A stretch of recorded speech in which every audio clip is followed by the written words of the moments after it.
Bali meron pala ako dito tatlong klase ng outlet. Isang duplex outlet na regular outlet. At isang duplex outlet na 3-prong. At ito naman ay isang 3-gang na surface mounted na outlet. So kung mapapansin niyo sa kanilang tatlo, no? Pare-parehas na sila ng butas, naka-semicircle ng kanilang butas. Dahil may mga appliances dati na bilog yung kanilang plug, no? Katulad nito, bilog. So dati yung mga old outlet natin is ganito, flat lang. So hindi natin to siya may shoot dyan kung hindi tayo gagamit ng adapter. Ang pwede lang dyan is yung mga ganitong plug para sa ganitong outlet, no? Kapag wala tayong adapter, hindi natin magagamit yung bilog na plug. So yun yung mga latest ngayon, no? Sa latest natin na outlet is hindi na natin kailangan ng adapter dahil naka-semicircle na yung mga butas. So kahit flat ang ating plug, mga ganitong plug flat, papasok pa rin yan siya dyan, no? At yung ganito na bilog, pasok pa rin yan dyan. So wala nang masyadong problema ngayon sa ating mga appliances, bilog man yan siya or flat. So sa outlet natin, no, may mga binabantayan din tayong mga parameters. Kagaya nito, naka-indicate dyan na 10 ampere lang ang maximum capacity niya. So ibig sabihin, more than 10 ampere, possible na masunog na itong outlet na to, matunaw itong plastic or yung bus bar niya sa loob, no? So sinadya ko pala na magkaiba tong outlet nito, magkaiba ang kanilang brand. So kung mapapansin niyo dito sa FSL, 16 ampere, no, ang kaya niya, kesa dito sa kabila 10 ampere lang ang Royo, no, 10 ampere lang. Dito sa FSL is 16 ampere. So may difference, no, depende sa brand. So mas malaking capacity ang kaya nito kaysa dito sa kabila na 10 ampere lang. So binabantayan natin to siya dahil minsan nagtataka tayo kung bakit nasusunog yung ating mga outlet kasi hindi natin napapansin na umaabot na pala tayo dun sa maximum limit ng appliances na sinasaksak natin sa ating mga outlet.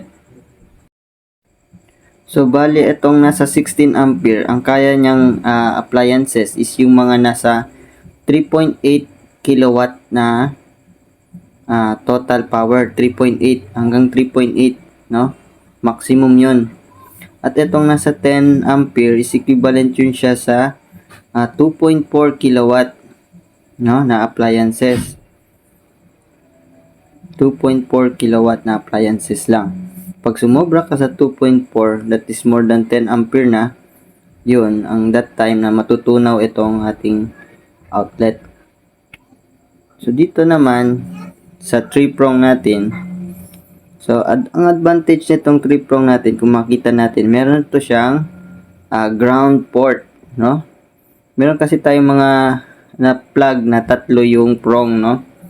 Yung isa is para sa ground, katulad sa washing machine, microwave, yung meron silang tatlong prong, no? Para dito yon. Ito yung gagamitin natin, no? Huwag natin puputulin yung plug. Huwag natin puputulin, huwag natin tatanggalin yung ground port nung ating plug sa appliances. So malaking tulong kasi yung ground, di lang nila na-appreciate yung ground port na to. Pero pag ganitong outlet mo, syempre dapat connected yung ating ground line natin, no? connected sa ating mga ground rod para mag-function naman yung ground, no? So napaka-importante ang ground. So naka-indicate din dito line, neutral. So same yan dito, no? Dito ang neutral, at dito naman yung line, at dito naman sa gitna, ayan ang ating ground. So ganitong outlet is nasa 16 ampere, no? FSL brand, nasa 16 ampere siya. So ibig sabihin, ang kaya niyang total maximum power na pwede niyang idala na appliances is nasa 3.8 kilowatt. So more than that, syempre yun lang kanyang limitation, matutunaw talaga to siya. So napakahalaga, no, na alam natin yung limitation ng ating outlet. So wag tayong mag-o-octopus na sobra na talaga sa capacity nitong outlet na to. So kapag 10 ampere, nasa 2.4 kilowatt lang. Pag nasa 16, 3.8 kilowatt. Pero maximum yun, no? Iko-consider pa natin yung safety factor natin na 80%, no? Kailangan 80% lang ang pwede nating gamitin. Huwag nating isasagad. So kung iko-consider natin yung safety factor, yung 16 ampere na outlet natin is nasa 12.8 ampere na lang. That is equivalent to 3 kilowatt load ang pwede natin i-supply dyan sa outlet na to. 3,000 watts, no? Dito naman sa 10 ampere, kapag i-consider natin ang safety factor, magiging 8 ampere na lang siya. That is equivalent to 1,900 watts, no? So hindi natin siya isasagad para iwas sunog. Kailangan safety first tayo pagdating dito sa ating mga electrical. Ito naman, itong surface mounted outlet natin, ang capacity niya is nasa 10 ampere. So itong surface mounted na outlet, mostly ginagamit ito sa mga wood structure, or hindi na natin siya i-embed or ibabaon pa sa ating tawag dito, sa ating wall. Bali naka-screw lang to siya sa wall, no? Hindi na natin siya kailangan pasok sa ibaon. So mostly itong ganitong outlet tulad nito, ginamit ko siya as extension wire. Bali ito ginagamit ko sa working extension wire ko to. So 10 ampere ang max niya. So ibig sabihin hindi dapat ako lalampas ng 1.9 kilowatt na load. Pwede dito sa tatlo. Kasi nakakuha naman to nakadugtong lang man to sa loob. And hindi parehas nito, tig-iisa talaga to sila. So ang wire size naman nito, no, dapat natin tatandaan din. So naka 16 ampere to siya ang max. So dapat gagamit tayo ng number 12 na wire. Ang number 12 na wire, ang capacity niyan is nasa kapag THHN is nasa 20 ampere to 25 ampere ang max. So masusunog muna ang mangyari kapag nag-overload tayo, no?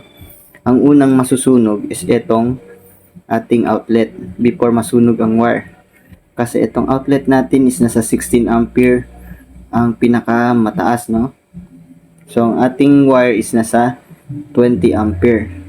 So before masunog yung wire na yon, dapat yung breaker naman natin is yun ang magproprotekta.